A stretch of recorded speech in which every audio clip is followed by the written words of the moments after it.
My dear student, आज हम लोग इस वीडियो में वायुमंडलीय परिसंचरण के बारे में पढ़ेंगे। इसके अंतर्गत हम लोग वायुमंडलीय परिसंचरण क्या है, वायुमंडलीय गतियों के प्रकार, वायुमंडलीय संचरण को प्रभावित करने वाले कारक कौन कौन हैं और वायुमंडल के त्रिकोशीय परिसंचरण प्रणाली जिसके अंतर्गत हेडली सेल, फेरल सेल और ध्रुवीय सेल के बारे में पढ़ेंगे। जैसा कि हम लोग जानते हैं कि वायुमंडल स्थिर नहीं है, उसमें लगातार गति बनी रहती है और इसी को हम लोग क्या कहते हैं, वायु परिसंचरण के नाम से जानते हैं। अब ये परिसंचरण जो है सो दो प्रकार से होता है। एक होता है क्षैतिज और दूसरा होता है क्षैतिज परिसंचरण और दूसरा होता है वर्टिकल परिसंचरण। इसमें क्या होता है कि जब वायु क्षैतिज रूप में चलती है तो इसको हम लोग विंड कहते हैं, और जब वायु लंबवत संचलन करती है तो उसको हम लोग एयर करेंट या वायु प्रवाह के नाम से जानते हैं। थ्योरी के माध्यम से हम लोग देखेंगे कि वायुमंडलीय दशाओं से संबंधित घटनाओं को वायुमंडलीय परिसंचरण कहा जाता है।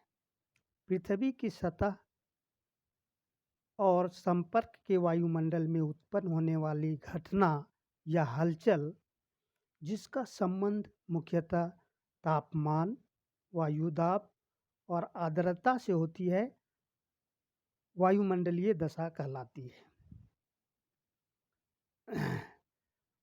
वास्तविक अर्थ में वायुमंडलीय परिसंचरण वायुमंडल में उत्पन्न विभिन्न तरह की गतियाँ या विक्षोभ होती है जो मौसमी एवं जलवायु दशाओं को निर्धारित करती है। वायुमंडलीय दशाओं का अध्ययन मौसम एवं जलवायु के संदर्भ में किया जाता है। पृथ्वी की सतह और वायुमंडल के संपर्क क्षेत्र में उत्पन्न विभिन्न वायुमंडलीय गतियाँ विक्षोभों को वायुमंडलीय परिसंचरण कहते हैं। देख लिए हम लोग। आगे देखेंगे हम लोग कि वायुमंडल में वायु के समान परिसंचरण का बहुत अधिक महत्व है। क्यों अधिक महत्व है? क्योंकि इससे महासागरीय जल को वाष्पीकरण के माध्यम से महाद्वीपों के विभिन्न भागों तक ले जाया जाता है, जहाँ पर संघनन की क्रिया के द्वारा बादल बनते हैं और फिर वर्षा होती है। उसके बाद हम लोग देखेंगे कि इसके अतिरिक्त वायुमंडल परिसंचरण से बड़ी मात्रा में उष्मा उष्ण कटिबंधीय क्षेत्रों से ध्रुवीय क्षेत्रों की ओर प्रवाहित होती है। वायुमंडलीय परिसंचरण अस्थायी न होकर परिवर्तनशील होते हैं, जैसा कि हम लोग देखे ऊपर में। नेक्स्ट हम लोग देखेंगे, इसलिए उष्ण कटिबंधीय इलाकों में क्या होता है कि उष्मा की अधिकता तथा ध्रुवीय इलाकों में उष्मा का अभाव बना रहता है, और इस असंतुलन को दूर करने के लिए वायु तथा महासागरीय धाराएं बड़ी मात्रा में उष्मा को उष्णकटिबंधीय क्षेत्रों से जुड़े हुए क्षेत्रों की ओर ले जाती है और पृथ्वी के विभिन्न भागों में उष्मा का संतुलन बनाए रखने में सहायता करती है। आगे देखेंगे हम लोग कि एक अनुमान के अनुसार विश्व की कुल ऊर्जा परिवहन का 60% वायुमंडल परिसंचरण तथा शेष 40% महासागरीय परिसंचरण द्वारा किया जाता है। वायुमंडल के एक निश्चित परिसंचरण व्यवस्था होती है। वायुमंडल की गतियों को हम लोग 3 वर्गों में बांटा जा सकता है। पहला जो है, इसको देखेंगे हम लोग फर्स्ट जो है उसको देखेंगे हम लोग। पहला जो है वो है प्राथमिक परिसंचरण प्रणाली। वायुमंडलीय दशाओं में अक्षांशीय स्तर पर कटिबंध के रूप में विकसित वायुमंडल गतियों को, जिसका पृथ्वी के व्यापक क्षेत्रों में व्यापक प्रभाव होता है, उसे प्राथमिक परिसंचरण प्रणाली कहा जाता है। इसके अंतर्गत अस्थायी पौने, व्यापारिक पौने, अस्थायी पौने, व्यापारिक पौने, पछुआ पौने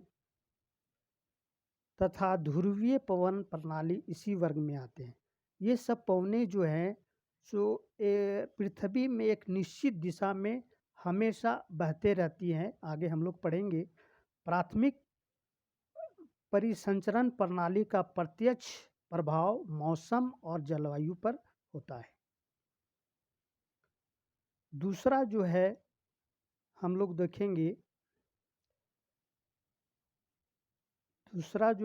देखेंगे, जब प्राथमिक संचरण प्रणाली में प्रादेशिक कारणों से परिवर्तन होता है, तब कई नवीन वायुमंडलीय गतियाँ उत्पन्न हो जाती है। इन्हीं वायुमंडल को हम लोग द्वितीय परिसंचरण प्रणाली कहते हैं। इसके अंतर्गत चक्रवात, प्रतिचक्रवात, मानसून, वायु राशि, वाताग्र आदि इसके अंतर्गत आते हैं। द्वितीय परिसंचरण प्रणाली का व्यापक प्रादेशिक प्रभाव होता है, जिससे मौसमी एवं जलवायु दशाएं निर्धारित होती हैं। तीसरा जो है वो है तृतीयक परिसंचरण प्रणाली। इसमें जब द्वितीय परिसंचरण प्रणाली स्थानीय कारकों के प्रभाव में आ जाती है, तब उत्पन्न नवीन वायुमंडलीय गतियों को तृतीयक परिसंचरण प्रणाली कहते हैं। इसके अंतर्गत स्थानीय पौने आते हैं, जैसे मान लीजिए कि लू है या विश्व के अन्य स्थानीय पौने इसके अंतर्गत आते हैं। यहाँ पर इस चित्र में आप लोग देखेंगे कि ये जो ये 0 डिग्री भूमध्य रेखा है, यहाँ पर ITCZ बनता है। ITCZ क्या होता है? इंटर ट्रॉपिकल कन्वर्जन जोन बोला जाता है यहाँ पर, क्योंकि यहाँ उत्तरी गोलार्ध और दक्षिणी गोलार्ध से हवाएं क्या होती है, कन्वर्ज करती है, और इसीलिए ये ITCZ बना होता है। ये देखेंगे ITCZ बना होता है। ये कहाँ पे होगा? भूमध्य रेखा के ऊपर होता है। यहाँ पर हवाएं क्या होती हैं, एक जगह कन्वर्ज होकर ऊपर उठते रहती हैं, क्योंकि यहाँ पे सूरज की किरणें लंबवत पड़ती है। सालों भर लंबवत पड़ने के कारण ये एरिया क्या होता है कि हमेशा यहाँ पे संवहन की क्रिया होती है और यह हवाएं ऊपर उठते रहती हैं। यहाँ पर और एक चीज़ देखेंगे आप लोग कि ये देखेंगे कि ये विश्व के विभिन्न जगहों में कहीं कहीं हाई प्रेशर बेल्ट बना हुआ है, कहीं पे लो प्रेशर बेल्ट बना हुआ है। तो देखेंगे आप लोग कि हवा का गुण होता है कि हाई प्रेशर बेल्ट से लो प्रेशर बेल्ट की ओर हवाएं चलती हैं। यहाँ पर देख रहे हैं आप लोग, इस फिगर में देखेंगे कि हवाएं जो है सो हाई प्रेशर बेल्ट से लो प्रेशर बेल्ट की ओर बहती है। आगे हम लोग देखेंगे वायुमंडल संचरण को प्रभावित करने वाले कारक। ये देखेंगे हम लोग।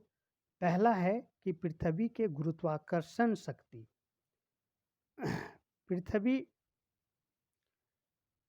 पृथ्वी के गुरुत्वाकर्षण शक्ति सभी स्थानों पर एक समान होती है। पृथ्वी पर जो है सो गुरुत्वाकर्षण शक्ति सभी स्थानों पर समान होती है। वायुमंडल के नीचे परतों में वायु दाब अधिक होता है। जैसे जैसे हम ऊपर जाते हैं तो क्या होता है, वैसे वैसे वायु भार कम होता जाता है। दूसरा जो है फैक्टर है वो है दाब प्रवणता।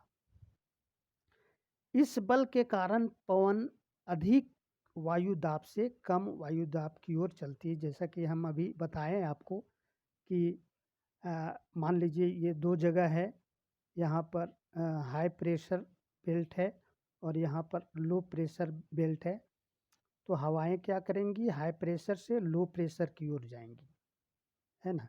तो ये आप लोग ध्यान में रखेंगे कि जब भी हवाएं जो है सो हाई प्रेशर से लो प्रेशर बेल्ट में जाते हैं। तीसरा जो है वो है तीसरा जो हम लोग देखेंगे वो है कोरियोलिस विक्षेप बल। धरातल पर चलने वाली पवन की दिशा वायु दाब तथा पृथ्वी के घूमने की गति द्वारा निर्धारित होती है। यदि पृथ्वी का अक्षीय गति नहीं होती तो हवा समदाब रेखाओं के समकोण की दिशा में प्रवाहित होती, परंतु पृथ्वी के अक्षीय गति के कारण हवा की दिशा में विक्षोभ हो जाता है या डिफ्लेक्शन हो जाता है। इस परिवर्तनकारी बल को विक्षेप बल कहते हैं और इस बल को कोरियोलिस बल भी कहा जाता है। होता है क्या, देखेंगे आप लोग कि जैसे ये पृथ्वी है और ये 0 डिग्री लैटिट्यूड है, तो यहाँ पर देखेंगे कि जैसे हम कोरियोलिस बल क्या होता है, यहाँ पर देखेंगे कि जैसे हम यहाँ पे खड़े हैं और हमको इस बिंदु से इस बिंदु में जाना है, लेकिन हम क्या हो जाते हैं कि इस बिंदु पर न जाकर यहाँ पर पहुँच जाते हैं। ऐसा क्यों होता है, क्योंकि पृथ्वी हमेशा मूव कर रही है, तो इस जगह जाने के बजाय हम लोग इस जगह चले जाते हैं। तो यही कोरियोलिस बल के बल होता है, जिसके कारण ये पृथ्वी घूमने के कारण ये उत्पन्न होती है ये बल। इसी को कोरियोलिस फोर्स भी कहते हैं। और इस विक्षेप बल के कारण क्या होता है कि उत्तरी गोलार्ध में सभी हवाएं दाहिनी ओर और दक्षिणी गोलार्ध में बाईं ओर मुड़ जाती हैं। चौथा है फेरेल का सिद्धांत। ये सिद्धांत कहता है कि इस सिद्धांत के अनुसार जिस दिशा में पवन प्रवाहित हो रही है, यदि उस दिशा में हम मुख करके खड़े हो जाएं तो हवाएं उत्तरी गोलार्ध में दाहिनी ओर और दक्षिणी गोलार्ध में बाईं ओर मुड़ जाती है। इसी को हम लोग फेरेल के सिद्धांत के रूप में जानते हैं। भूमध्य रेखा पर हवाओं की दिशा पर पृथ्वी का अक्षीय गति का प्रभाव नाम मात्र होता है। इस सिद्धांत के आधार पर वाइसवेलोट ने अपने सिद्धांत का प्रतिपादन किया है। वाइसवेलोट का सिद्धांत क्या था कि जिस दिशा में हवा चल रही है, यदि उस दिशा में मुंह करके खड़ा हुआ जाए तो उत्तरी गोलार्ध में कम वायु दाब जो वाला है, कम वायु दाब जो है सो बाईं ओर तथा अधिक वायु जो दाब है वो दाहिनी ओर होगा, और दक्षिणी गोलार्ध में कम वायु दाब दाहिनी ओर और अधिक वायु दाब बाईं ओर हो जाता है। ये हो गया। नेक्स्ट हम लोग देखेंगे घर्षण बल। ये भी फैक्टर है, वायु को प्रभावित करने का फैक्टर है ये भी। वायु की दिशा पर घर्षण का भी प्रभाव पड़ता है। घर्षण का प्रभाव पड़ता है। घर्षण का बल हवा की दिशा के विपरीत कार्य करता है। असमान धरातल घर्षण का प्रभाव अधिक होता है और ऊंचाई के साथ घर्षण का प्रभाव कम होता जाता है। घर्षण के कारण हवा सम वायु दाब रेखा के समांतर न होकर कोण बनाकर चलती है। नेक्स्ट जो हम लोग देखेंगे वो देखेंगे कि वायुमंडल के त्रिकोशीय परिसंचरण प्रणाली क्या है। विभिन्न वायुदाब पेटियों के मध्य अस्थायी पवनें सतत रूप से चलती हैं। वायुमंडल एवं क्षोभ मंडलीय पवनों से अंतर संबंधित हो जाती है। जैसा कि हम देखेंगे क्या होता है, अंतर संबंधित हो जाती है। फलस्वरूप क्या होता है, प्रत्येक पवन पेटी के क्षेत्र में पवन की एक चक्रीय व्यवस्था कायम हो जाती है। इसे कोशिकीय वायुमंडल परिसंचरण या पवन कोश कहते हैं। इस तरह के 3 कोश का विकास प्रत्येक गोलार्ध में होता है। इसे ही त्रिकोशीय परिसंचरण प्रणाली के नाम से जाना जाता है। इस तरह 3 कोशों का विकास प्रत्येक देशांतर पर होता है, अतः इसे देशांतरीय परिसंचरण प्रणाली कहा जाता है। इसका प्रभाव देशांतरीय है। दोनों गोलार्धों में उत्पन्न त्रिकोशीय परिसंचरण प्रणाली के 3 कोश हैं। पहला पढ़ेंगे हेडली कोश या व्यापारिक कोश, क्योंकि ये व्यापारिक पवन जहाँ पे चलती है ये कोश वहीं पे बनता है, आगे देखेंगे हम लोग। दूसरा है पछुआ पवन कोश या फेरल कोश, और तीसरा है ध्रुवीय पवन कोश। हेडली कोश या व्यापारिक कोश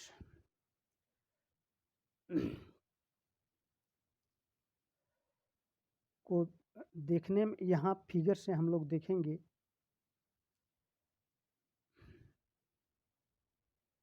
यहाँ पर देखेंगे कि ये मान लीजिए कि ये पृथ्वी है और यहाँ पे आपका ये 0 डिग्री लैटीट्यूड है, यानी कि भूमध्य रेखा है। अब यहाँ से क्या होता है कि इस पृथ्वी पर हमेशा सूर्य की किरणें लंबवत पड़ती है, जिसके कारण ये जो एरिया है वो हमेशा गर्म रहता है। मतलब काफ़ी यहाँ पे गर्मी रहती है, क्योंकि सूर्य की लंबवत किरणें यहाँ पे पड़ती है और लंबवत रूप में पड़ती है, तो यहाँ हवाएं गर्म होकर ऊपर उठती हैं। इस प्रकार ये देखिए यहाँ पे ऊपर उठ रही हैं।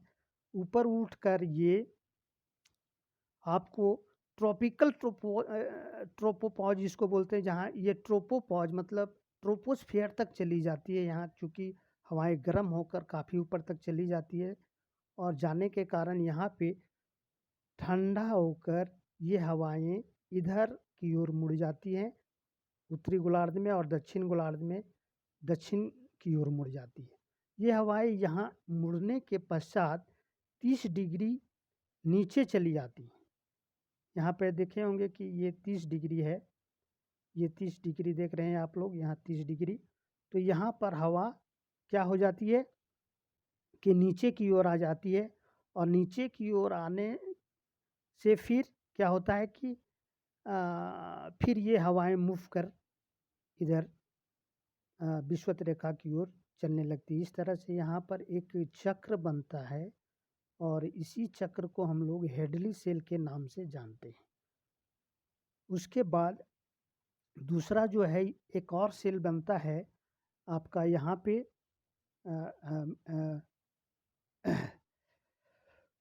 उपोष्ण कटिबंध के क्षेत्र में ये 30 डिग्री और 60 डिग्री के बीच में बनता है। 30 डिग्री नॉर्थ और 60 डिग्री नॉर्थ के बीच में ये सेल बनता है। ये सेल कैसे बनता है, चूँकि ये हो गया आपका हाई प्रेशर बेल्ट, और ये यहाँ पर पृथ्वी के घूमने के कारण कोरियोलिस बल ज़्यादा यहाँ पर होता है, जिसके कारण यहाँ पर लो प्रेशर बेल्ट बनता है। तो ये हाई प्रेशर बेल्ट हुआ, ये लो प्रेशर। तो हाई प्रेशर से हवा लो प्रेशर की ओर चलता है, चलने के कारण ये हवाएं फिर ऊपर उठती हैं, और ऊपर उठने से फिर ये इधर से आके आपको इधर मूव कर जाती हैं आपको 30 डिग्री लैटीट्यूड पर, और वहाँ हवा उतर जाकर एक सेल का निर्माण हो जाता है। इस तरह से हम देख रहे हैं कि एक सेल का निर्माण हो गया, इसी को फेरेल सेल कहा जाता है। अब यहाँ पर देखेंगे पोलर सेल का निर्माण कैसे होता है। तो 60 डिग्री एन जो है ये लो प्रेशर बेल्ट होता है, और यहाँ पर हाई प्रेशर बेल्ट है। तो हवाएं क्या करती हैं कि हाई प्रेशर बेल्ट से लो प्रेशर बेल्ट की ओर चलती हैं। यहाँ ध्रुवीय जो पवनें हैं ये हमेशा इधर चलेंगी लो प्रेशर बेल्ट की ओर, और फिर ये हवाएं गर्म होकर ऊपर जाती है, और फिर पोलर रीजन में ऊपर जाकर पोलर ये क्षेत्र मतलब ध्रुवीय क्षेत्र में ये हवाएं चली जाती हैं। तो इस तरह से हम लोग देखें कि यहाँ पर भी एक सेल का निर्माण होता है, इसको पोलर सेल कहते हैं। अब थ्योरी के माध्यम से हम इसको देखेंगे कि हेडली सेल क्या होता है। व्यापारिक पवन पेटी स्थित कोश या हेडली कोश का निर्माण उपोष्ण उच्च वायु दाब एवं विषुवतीय निम्न दाब पेटियों के मध्य स्थित व्यापारिक पवनों की पेटी के क्षेत्र में होता है। हेडली कोश के विकास का कारण विषुवतीय क्षेत्र पर सूर्य लगभग वर्ष भर लंबवत होती है, अभी हम लोग देखें, और अधिक तापमान के कारण सतह की हवाओं का गर्म होकर ऊपर उड़ती है। विषुवतीय प्रदेश से ऊपर उड़ती हवाएं क्षोभमंडलीय अवरोध से क्षैतिज रूप में ध्रुव की ओर गतिशील हो जाती और लगभग 25 डिग्री से 35 डिग्री अक्षांश के पास यह भारी एवं ठंडी होकर नीचे बैठने लगती है। इससे उपोष्ण वायुदाब क्षेत्र का विकास होता है। दूसरा है पछुआ पवन कोश या फेरल कोश। पछुआ पवन पेटी में स्थित पछुआ पवन कोश या फेरल कोश का निर्माण उपोष्ण उच्च वायुदाब और उपध्रुवीय निम्न वायुदाब की पेटियों के मध्य स्थित पछुआ पवन के क्षेत्र में होता है। फेरल के विकास का कारण देखेंगे हम लोग कि उपोष्ण उच्च वायुदाब के क्षेत्र से उपध्रुवीय निम्न वायुदाब के क्षेत्र की ओर सतही हवाएं प्रवाहित होती है, जो कॉरियोलिस बल के प्रभाव के कारण क्या हो जाती है, ऊपर उड़ जाती है। जैसा कि हमने बताया फिगर में, ऊपर उड़ती हवाएं क्षोभमंडलीय अवरोध के कारण फिर क्या होती है, क्षैतिज रूप से गतिशील हो जाती है और 25 से 35 डिग्री अक्षांश के पास सतह पर बैठने लगती है और यहाँ से पुनः पछुआ पवन के रूप में उपध्रुवीय क्षेत्र की ओर प्रभावित होने लगती है। तीसरा जो सेल है वो हम लोग पढ़ेंगे ध्रुवीय पवन कोश। ध्रुवीय पवन पेटी में स्थित ध्रुवीय पवन कोश का विकास ध्रुवीय उच्च वायुदाब एवं उपध्रुवीय निम्न वायुदाब की पेटी के मध्य स्थित पवन पेटी के क्षेत्र में होता है। इसका कारण देखेंगे आप लोग तो देखेंगे कि उपध्रुवीय क्षेत्रों में कॉरियोलिस प्रभाव के कारण सतह की हवाएं गर्म होकर ऊपर उठने लगती है। देखेंगे कि कॉरियोलिस बल, जैसे ये पृथ्वी है तो ये 0 डिग्री है, तो यहाँ कॉरियोलिस जो बल है वो कम होता है। यहाँ पर कॉरियोलिस बल कम होता है और यहाँ पर कॉरियोलिस बल सबसे ज़्यादा होता है। ये याद रखेंगे, कॉरियोलिस बल भूमध्य रेखा पर कम होता है, जबकि ध्रुवीय क्षेत्रों में कॉरियोलिस बल बहुत अधिक यानी कि मैक्सिमम होता है यहाँ पे। तो क्या होता है कि हवा गर्म होकर उठने लगती है और क्षोभमंडल के तापीय विशेषताओं के कारण ध्रुवों की ओर क्षैतिज रूप में मुड़ जाती है और सतह पर बैठने लगती है। यह ध्रुवीय ठंडी पवनें उपध्रुवीय क्षेत्र की ओर प्रवाहित होने लगती है, जो पुनः ऊपर उड़ जाती है। इससे पवनों के एक चक्र का विकास होता है और इसे वायुमंडल का तृतीय परिसंचरण कोश कहा जाता है। इस प्रकार हम लोग यहाँ पर देखें कि ये 3 सेल बने। आपको एक हेडली सेल यहाँ पर बना, यहाँ पर हेडली सेल बन गया आपका, ये हेडली सेल हो गया, ये फेरल सेल हो गया और यहाँ पर ध्रुवीय सेल। इसी प्रकार का सेल जो है आपका दक्षिणी गोलार्ध में भी बनता है। इसलिए पूरे पृथ्वी पर लगभग कितने सेल हो गए हैं, लगभग 6 सेल बनते हैं, 3 इधर और 3 इधर। Thank you student.